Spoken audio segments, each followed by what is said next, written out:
ജീവൻ പണയം വെച്ചുള്ള കുമരകം പൊങ്ങലക്കരിക്കാരുടെ യാത്രാക്ലേശത്തിന് പരിഹാരമാകുന്നു. തടിപ്പാലത്തിൽ നിന്നും കോടികൾ മുടക്കിയുള്ള കോൺക്രീറ്റ് പാലമാണ് ഇവിടെ യാഥാർത്ഥ്യമാകുന്നത്.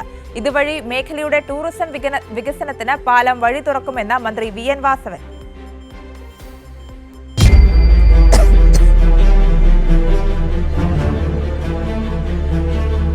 പഴകിദ്രവിച്ച പലക കൊണ്ടും തുരുമ്പെടുത്ത തകിട് കൊണ്ടും നിർമ്മിച്ച പഴയ പാലം കാലൊന്നു വഴുതിയാൽ കായലിൽ പോകുന്ന കാലം. ഇതായിരുന്നു കുമരകം പൊങ്ങലക്കരിയിലെ 127 കുടുംബങ്ങളുടെ ജീവിതാവസ്ഥ. വേമ്പനാട്ടുകായലാൽ ചുറ്റപ്പെട്ട ചെറുദ്വീപാണ് പൊങ്ങലക്കരി. ആ ദ്വീപിലേക്കുള്ള ഏക വഴി ഈ പാലം മാത്രമായിരുന്നു. അവിടെയാണ് ഇന്ന് പടുകൂറ്റൻ പാലം പണി കഴിക്കുന്നത്.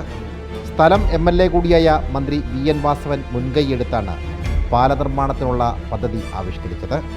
ഈ ദ്വീപിൽ താമസിക്കുന്നവർക്ക് തന്നെ ഭാവിയിൽ മണ്ണടിച്ച പ്രദേശം പൊക്കിക്കഴിഞ്ഞാൽ അവർക്ക് ജീവിതം കുറേ കൂടെ മെച്ചപ്പെടുത്താൻ കഴിയുമെന്ന സാഹചര്യമാണ്. അപ്പോൾ പിന്നെ ഒരു ബലവത്തായ പാലം തന്നെ ആകട്ടെ എന്ന് വിചാരിച്ചു. വെള്ളക്കായലിൽ നിന്ന് അവർക്ക് രക്ഷപ്പെട്ട് ഏത് വെള്ളപ്പൊക്കം വന്നാലും അവിടെ കിടന്നുറങ്ങാൻ കഴിയുന്ന സാഹചര്യം വരും. അങ്ങനെ അവർക്കൊരു വലിയ മോചനമാണ് യഥാർത്ഥത്തിൽ ഈ പാലത്തോടു കൂടി ഉണ്ടാകാൻ പോകുന്നത്. പുതിയ പാലം യാഥാർത്ഥ്യമാകുമ്പോൾ അത് മേഖലയുടെ ടൂറിസത്തിനും വഴി തുറക്കും. ഭാവിയിൽ ടൂറിസത്തിന് സാധ്യതയുള്ളൊരു പ്രദേശമാണ്. കാരണം മെത്രാങ്കായൽ ഭാവിയിൽ ഈ സന്ദർശിക്കാനും അതിനപ്പുറത്തോട്ടുള്ള കായലുകൾ തീരങ്ങളിലൊക്കെ തന്നെ റിസോർട്ടുകളൊക്കെ വരാൻ സാധ്യതയുണ്ട്. അതുപോലെ തന്നെ ഈ പ്രദേശവും കായലോരത്തുള്ളതാണ്. അപ്പോൾ ടൂറിസത്തിൻ്റെ സാധ്യതകളുണ്ട്. അപ്പോൾ ഇവിടെ ജീവിക്കുന്ന ആളുകൾക്ക് അവരുടെ ജീവിതോപാധികൾക്കൊക്കെയായി മുന്നോട്ട് പോകുന്ന രംഗത്തും അവർ താമസിക്കുന്ന പ്രദേശം കുറേ കൂടി വികസിപ്പിച്ചെടുക്കാൻ എല്ലാം സഹായകരമായി മാറും ഈ പാലം വരുന്നതോടുകൂടി. പാലത്തിൻ്റെ നിർമ്മാണം പൂർത്തിയായി കഴിഞ്ഞു. അപ്രോച്ച് റോഡിൽ മണ്ണിടുന്ന പണികളാണ് പുരോഗമിക്കുന്നത്.